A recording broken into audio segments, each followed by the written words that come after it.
to come and address us. You're welcome, sir.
When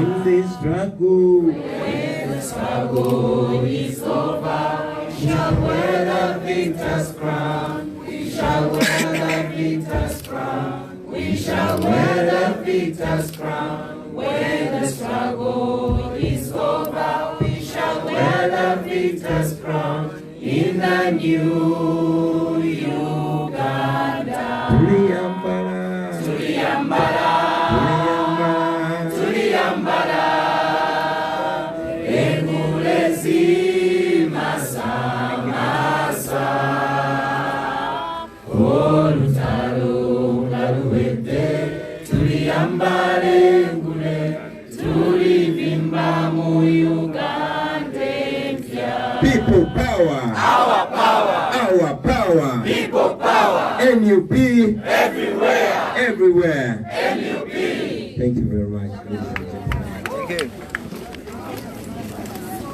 Dear Father Sebaida, dear Sheikh Yahuja Kubu Subuka, dear Bishop Ojambo David, dear Pastor Dorothy Nantongo, and of course Pastor Mwanguzi Andrew, with whom I was in Alufenya.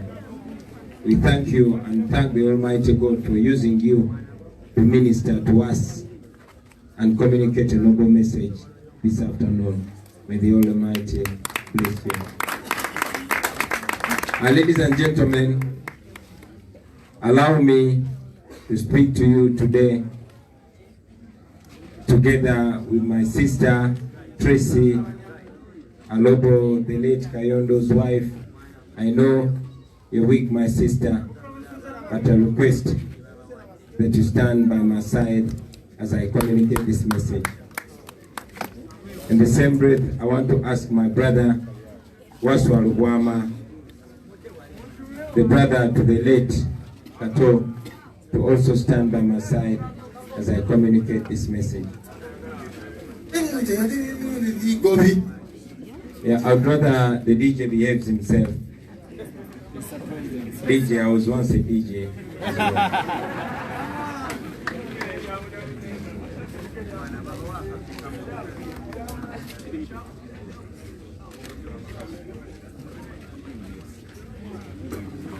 Fellow Ugandans gathered with us here today and those watching us from different parts of the country and in the diaspora, I bring you greetings.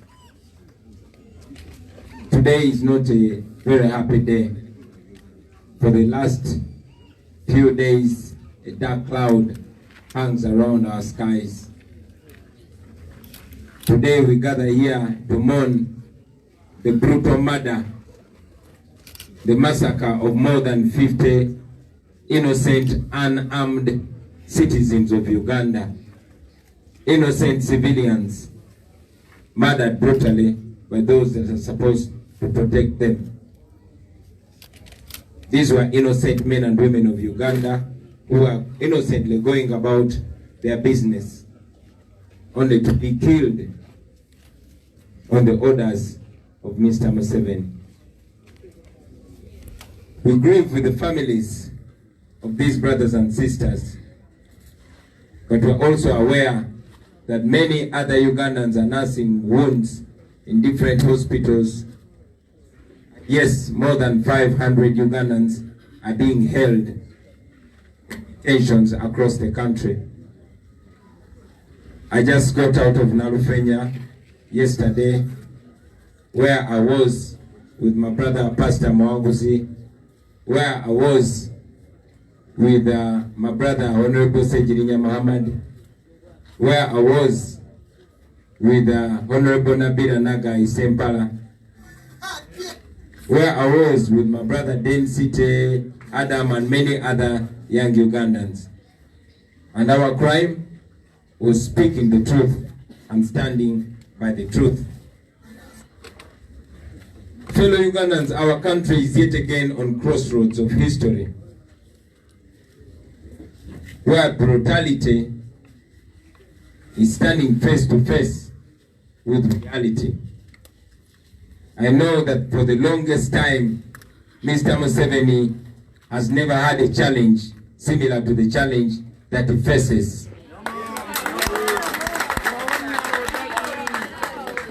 He's facing a generation which is both hungry and angry. A generation which is resolved to stop at nothing to get their freedom. A generation which has said in the past and continue to say, we are not your slaves.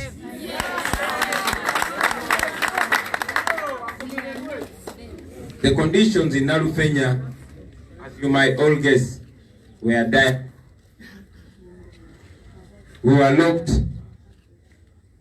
in the same jail with women. Some time ago, Honorable Francis Zake mentioned it, that men and women were detained in the same cells. Many Ugandans didn't take him serious. Recently, our deputy president in charge of Northern Uganda, Dr. Lina Zedriga Waru, was detained in the same cell with men. I myself, yesterday, together with many other men, were detained in the same cells with women, only separated with unlocked doors. This is a fact because I was there. Many detainees were tortured. Many you saw them on camera. And yes, many are nursing wounds. We continue to condemn that. But again, I'm glad that the regime continues to expose itself. Ladies and gentlemen, that is the Uganda that we are facing. That is where we are as a nation. And that is why we continue to fight day and night to see that we get a better Uganda. Everybody was watching how uniformed and non-uniformed security operatives were shooting at innocent civilians. My question to Mr. Museveni: you killed more than 500,000 Ugandans on your way in. How many Ugandans do you think you're going to kill on your way out?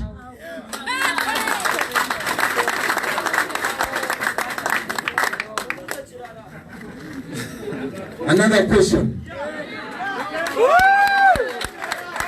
Mr. Museveni, you and your wife and your daughters, you purport to believe in Christianity. And some of you actually operate churches. You claim to be believers. How do you feel today when more than 50 families are mourning their children, their mothers, their fathers, their breadwinners? How do you feel?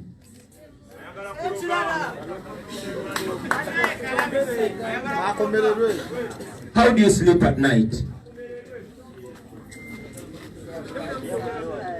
We have told you before and we continue to tell you that no amount of brutality, no amount of tear gas, no amount of torture or pepper spray is going to stop us. You have killed political activists before.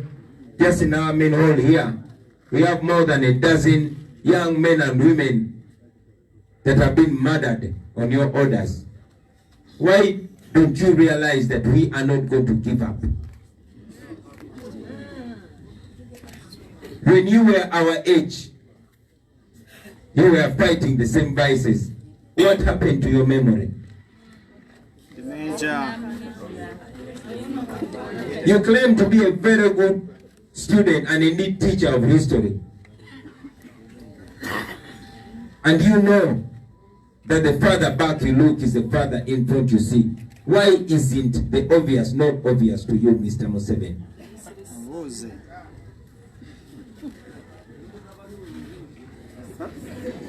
Now, he has descended on citizens, just like he killed people in Kasese, just like he killed people in northern Uganda. 27 years.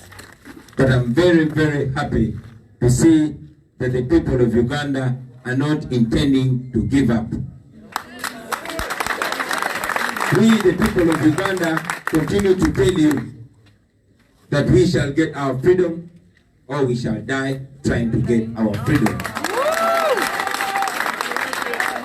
And I'm telling you, Mr. Museveni, that the innocent blood, the blood of the innocent people of Uganda, the men and women of Uganda that have died on your orders, the tears and pain of the families that you've caused will never ever go in vain. One day, justice will prevail. Quote my words.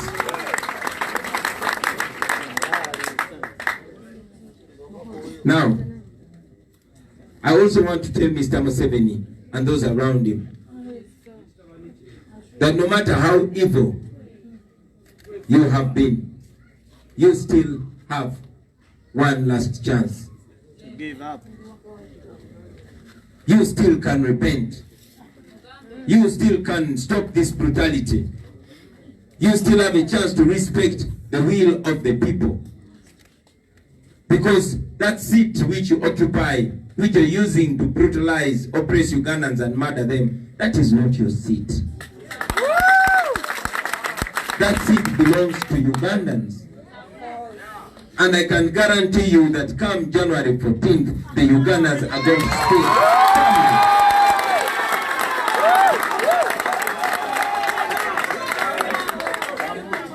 To the brothers and sisters in the military, in the police forces, and all other security agencies, we continue to appeal to your conscience. Many of you are our sisters, you are our brothers, you are our in-laws. We marry your sisters, you marry our sisters and our brothers. You are fellow young people like us. Do not be blinded by this old man whose future is already behind him.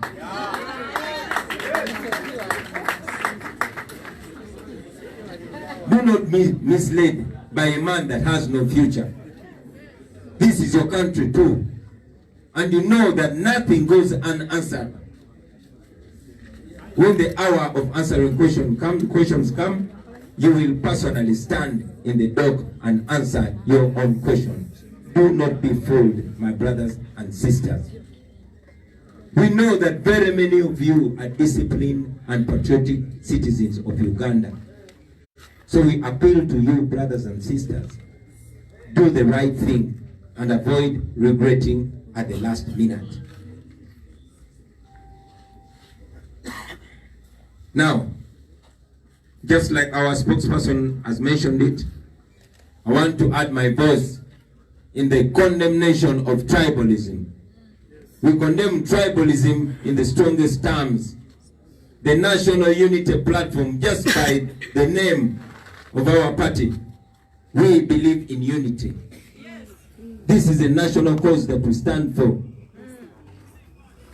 We come from different tribes, from different genders, from different walks of life.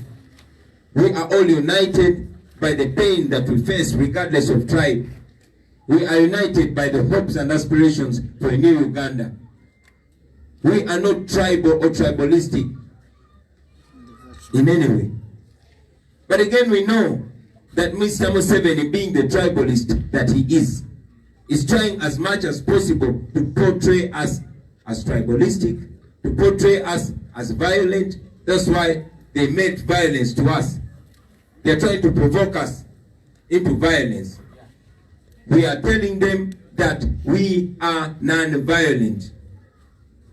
Because we know that violence cannot remove violence. Only non-violence can do that.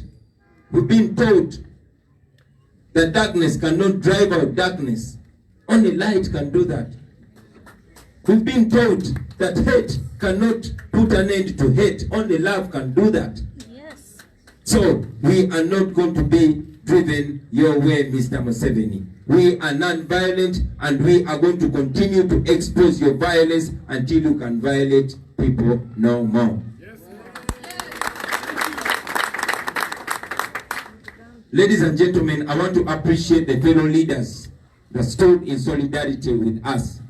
Leaders like General Mujisha Montu, leaders like Honorable Norbert Mao, leaders like General Tumukunde and others who sent messages of solidarity even when I was still in incarceration.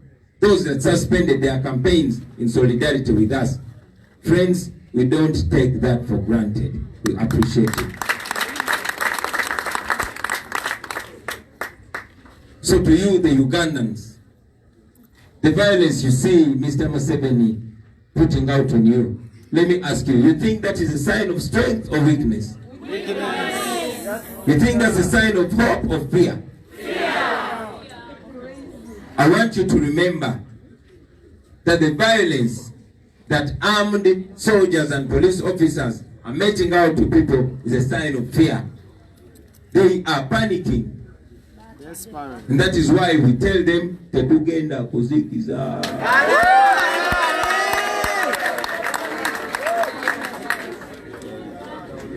I also, just like our spokesperson mentioned, I saw the ailing Eri Tumine, who in my opinion cannot even chase a duck and catch it.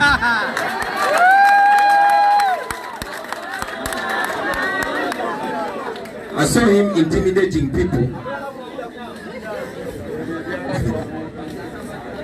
And to me, it was a communication that the regime is not any stronger. They cannot reason with us anymore. They cannot debate with us anymore. All they can do is intimidate us. Imagine old men that are old enough to be our grandfathers. They have nothing anymore to tell the population. They have nothing anymore to teach the next generation. They should be ashamed of themselves. They betrayed the blood of our fathers and mothers, who they conned into joining them in their purported liberation struggle. What a shame. Tell him, Mr. President. I want to guarantee you, brothers and sisters, that these brutal people are on their way out. I repeat, Museveni and these brutal people are on their way out. They have failed to account for the 35 years they've been in power. And now, all they're left with is murder innocent people. Shame on them. Shame on them. And finally, I want to encourage all of you Ugandans. The pain that we're going through, consider it the price we have to pay for our freedom. To the families that have lost loved ones, my sister, my brother, all I can say to you is that we are in a struggle. We are at war. This is a war between the past and the future. This is a war between the old and the new. Many of us are going to be tortured. Many of us are going to be beaten. Many of us are going to be jailed. We're going to be imprisoned. And yes, many are going to be murdered. But I can guarantee you that one day we are going to be free. It is very sad that we lost the heroes that we lost. We can only promise not to betray the blood of our fallen brothers and sisters. And one day, we shall stand and salute those men and women that have paid the ultimate price for the liberation of Uganda. They said they are not slaves. They are free men and women. They died free men and women. I conclude by telling Museveni and his people, we are not your slaves. We are not your slaves. We are not your slaves. We are not your slaves. Thank you very much, ladies and gentlemen. Kati bino kambide mu Uganda.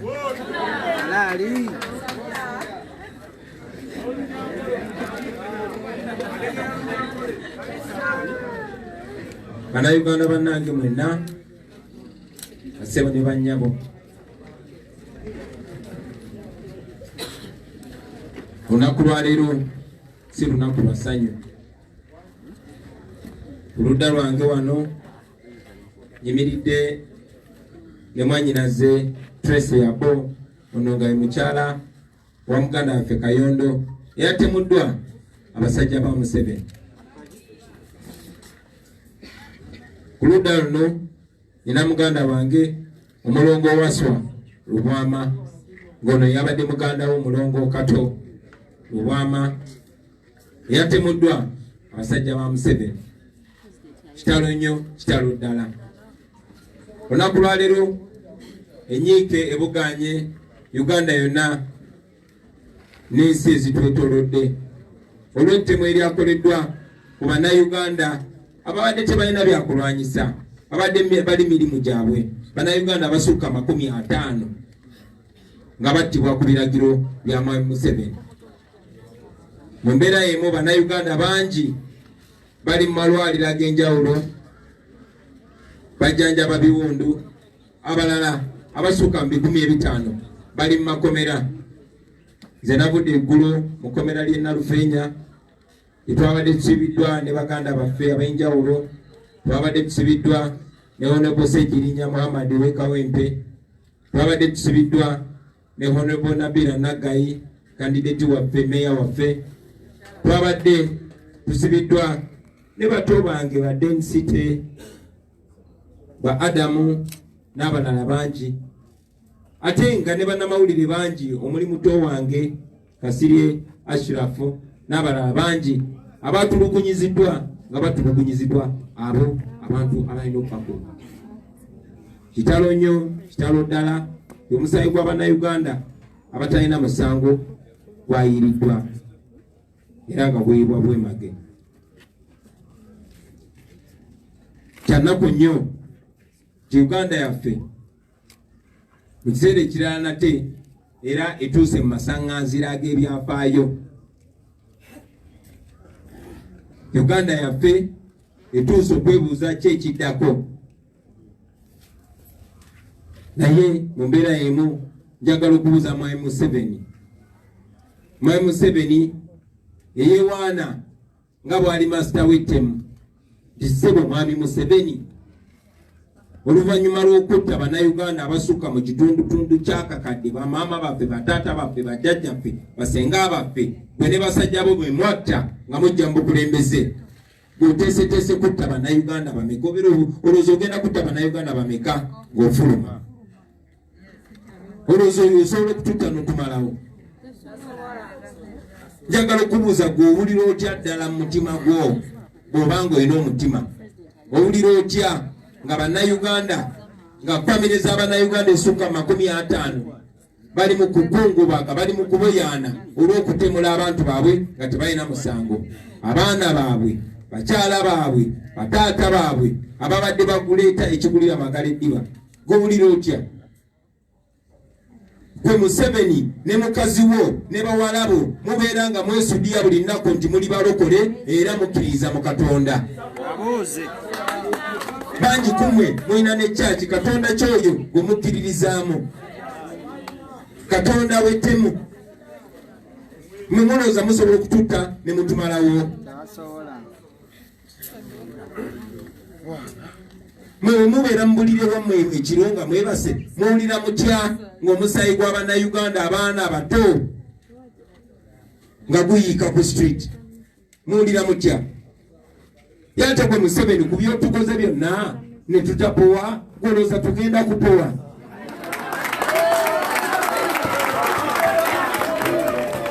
oba gwe wali ku myaka gyaffe wagaana okugwamu amaanyi lwaki olowooza ffe tugenda kupowa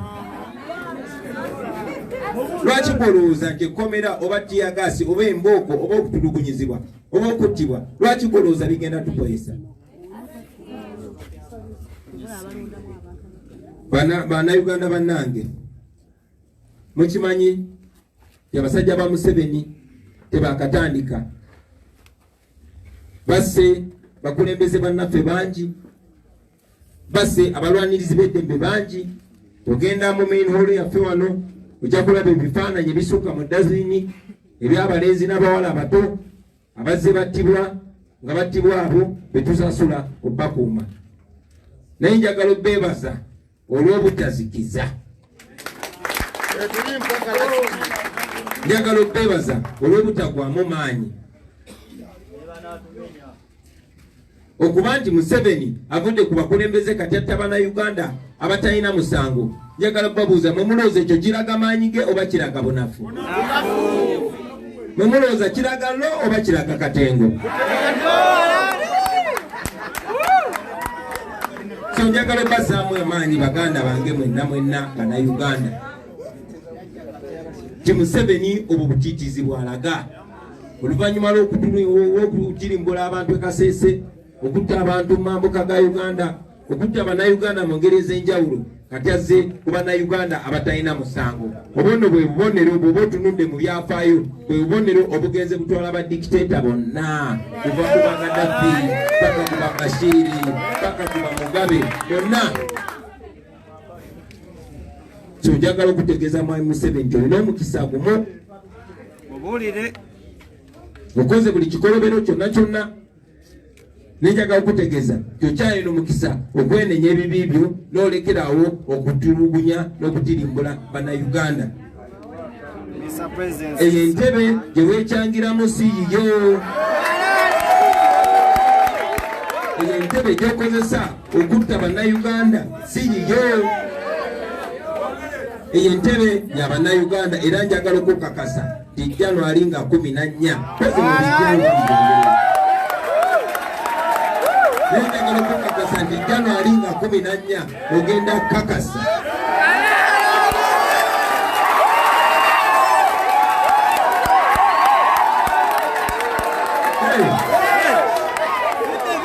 kino njogera sikirumamu kubanga lino ddembe lya Bannayuganda January nga 14 agenda kola ki January nga 14 agenda kola ki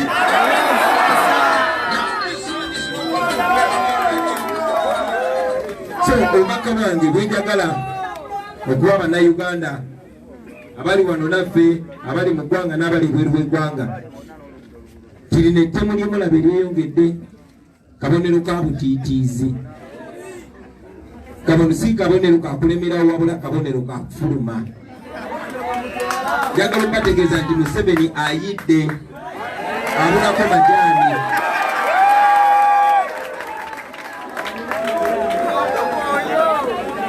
njagala okubategeeza nti tuze tulaba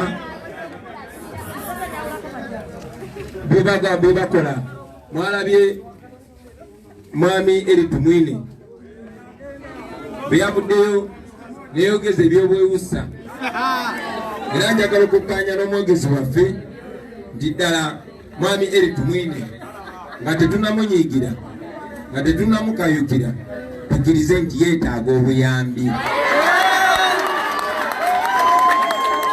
teyeetaaga buyambi bwokka wabula yeetaaga obujjanjabi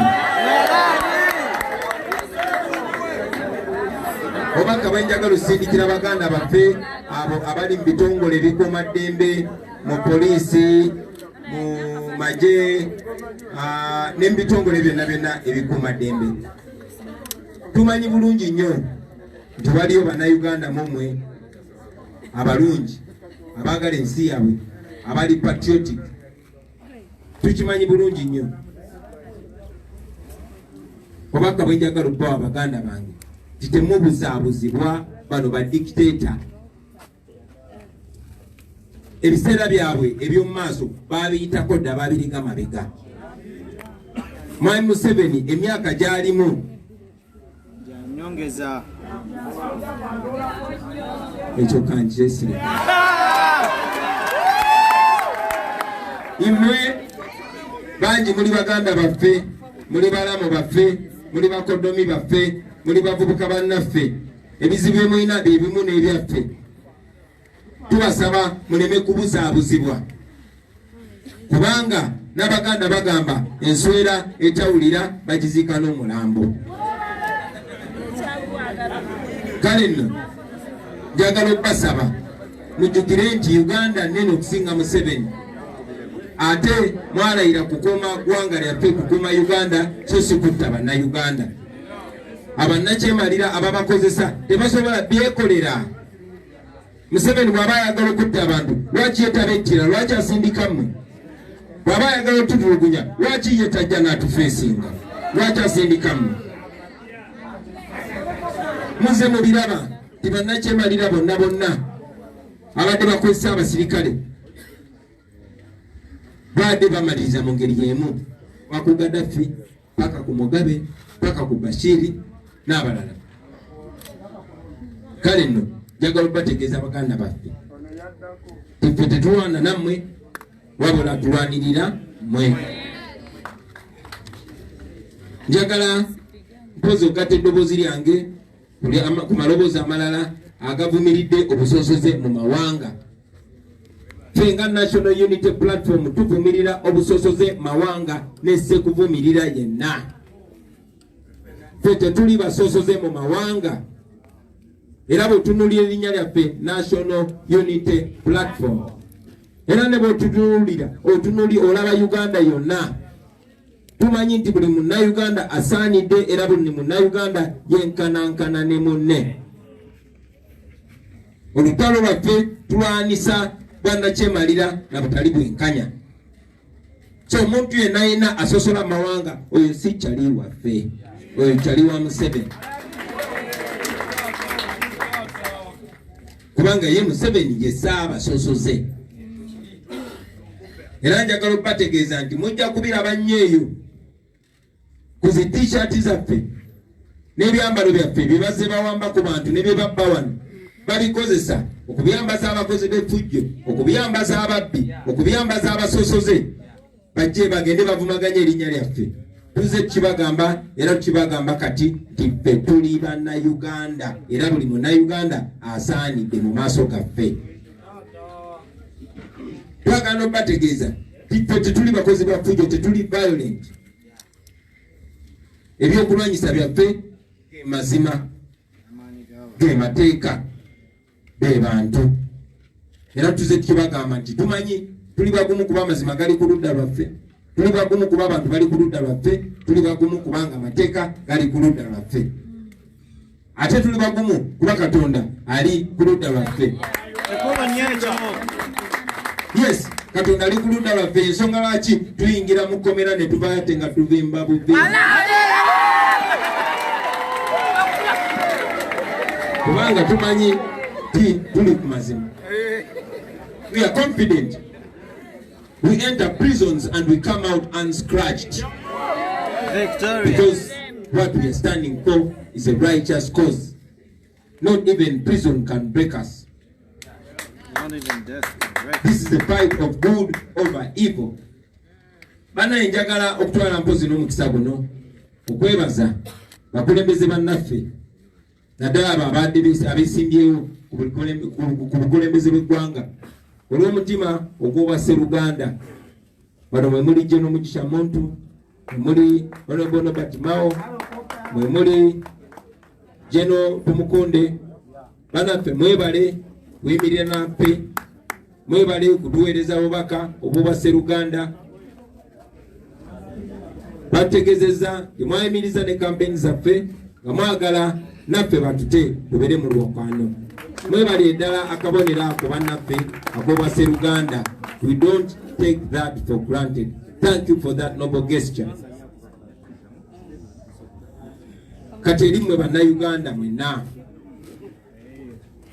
ettemu lye mulaba nkakaza nammwe mukiraba giri balaga nti bano bayidde obutiitizi bwe mulaba nga mulaba abakutte mundu ate batya fe abatalina yadde jjinja nkakasa ekyo kibongera bongezi maanyi okunyingirizibwa kwaffe nsaba kutwongere maanyi omusaayi gw'abaganda baffe oguyiriddwa nsaba gwongere okutuwa ebbanja ku mutima okutaasa abo abasigadde mu Uganda. Njagala okukakasa nti bangi kuffe bajja kukwatibwa, bangi kuffe bajja kusibibwa, bangi kuffe bajja kunyigirizibwa, bangi kuffe bajja tukuba tiyagas n'emigo ne pepper spray, bangi kuffe bajja batta. Naye njagala okukakasa nti tujja kununula lino eggwanga aga Katonda.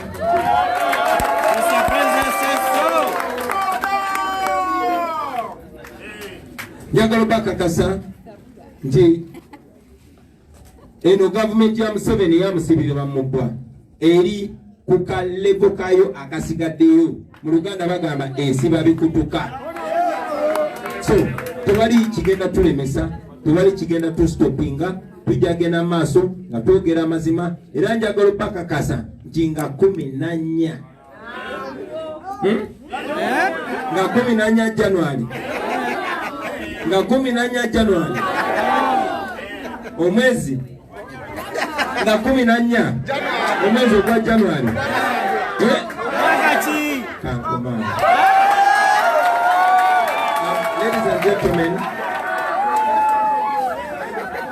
ladies and gentlemen,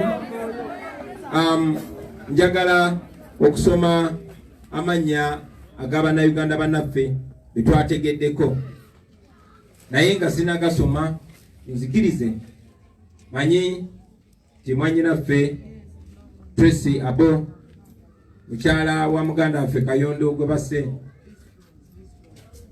manyi yamanyi talina akamala, naye njagala okusaba mu bigambo bitono obuze bannaffe Bannayuganda abatuwuliriza, oli awo obabuulire n'engeri baawo gye yattibwamu.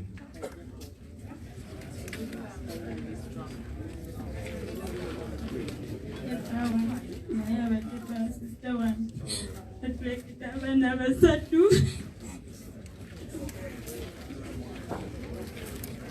wa miezi 3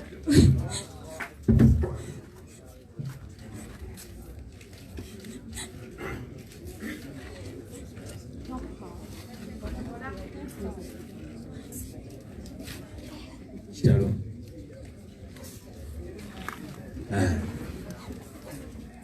yalese abaana basatu, omuto wa miezi 3. Mwami Museveni ndowooza ekyo kikusanyusa nnyo.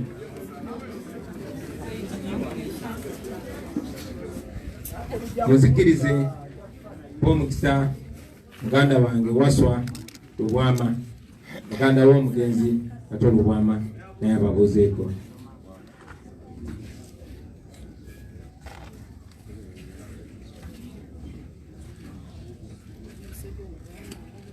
Bebaza okujja okunziikirako muganda wange bate omuntu mbadde nga ali omu kati banjawuzaamu ekitundu ekimusinga naye amaanyi ge mwandaze nange ndi mwebale nnyo.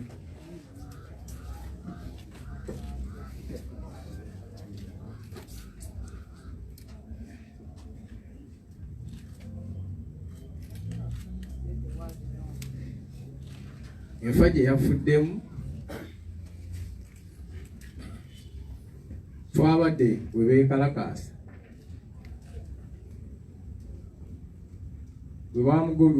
we twalabye gundi ye abasirikale n'adduka naye gye yatuuse nga tewakyali kkubo agize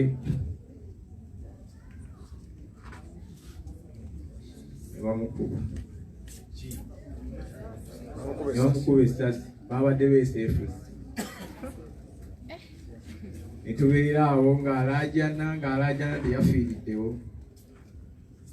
Ne twegayirira abasirikale bamutwale mu ddwaliro nga naye tabafaayo. Twamaze kwegayirira nnyo ne ndaajana ne ngamba ono mulongo munnange.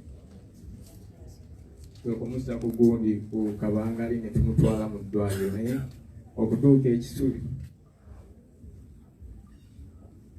nga nabo tebamusobola naye nga ne ambulance gye twasabye batuyambe nga nabo bagamba tebasobola kugenda mu buzibu obwo kugira kuwaayo ambulance yaabwe. Ne tunoonya engeri gye tumutaasaamu nga tewali. Mawulire ne gavaayo ng'agenze.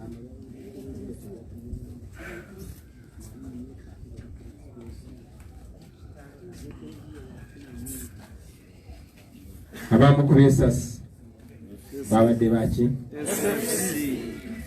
Abamukubye essasi babadde baki?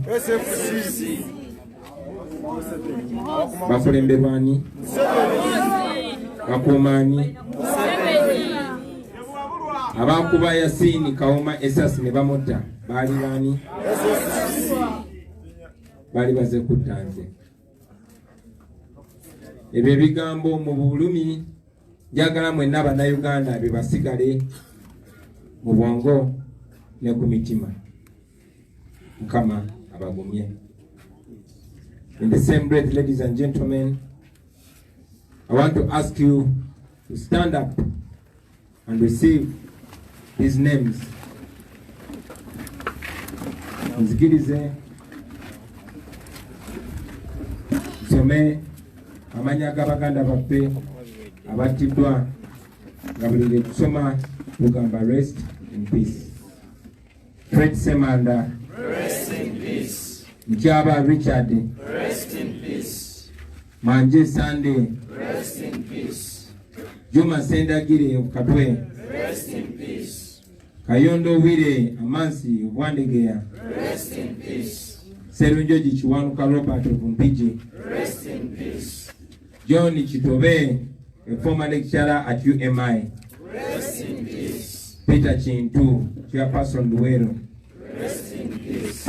Goloba Rogers, Rest in peace. Waswa Ronald in Luuka, Rest in peace. Mukabya, a student in Iganga, Rest in peace. Eyambie Philip in Iganga, Rest in peace. Ewal Patrick in Nakasongola, Rest in peace. Semanda Junior in Bombo, Rest in peace. Nsubuga Gift, 16 years old in Chebando, Rest in peace.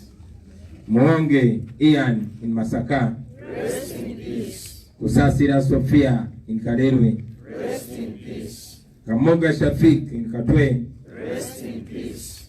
Nabukera Scovia of Masaka, Rest in peace. Sendagire Juma in Chebando, Rest in peace. Segawa John, Rest in peace. Kato Baka Lubama, Rest in peace. Ashraf from Wandegea, Rest in peace. Sudi from Wandegea, Rest in peace. Serika Edward, Rest in peace. and Nasolo Kevina.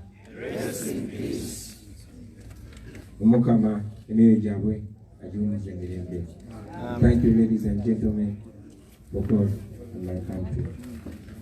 Urutaro aruweke Tuliambale ngule, tuliambale ngule, tuliambale ngule, olutalo ngaluweke, tuliambale ngule, tulimbimba mu Uganda empya. Urugamba Maluliza, tuyajwale chirunga, tuyajwale chirunga, tuyajwale chirunga, olugamba maluliza, tuyajwale chirunga, tulishime Uganda. when the struggle When the struggle is over, we shall wear the victor's crown. We shall wear the victor's crown. We shall wear the victor's crown.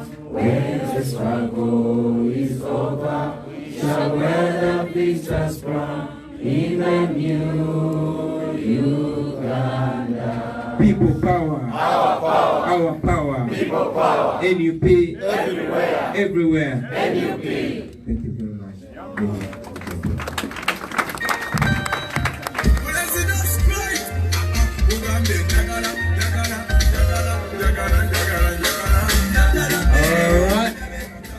Thank you, Mr. President. That marks the end of our function today. Have a good day. Thank you.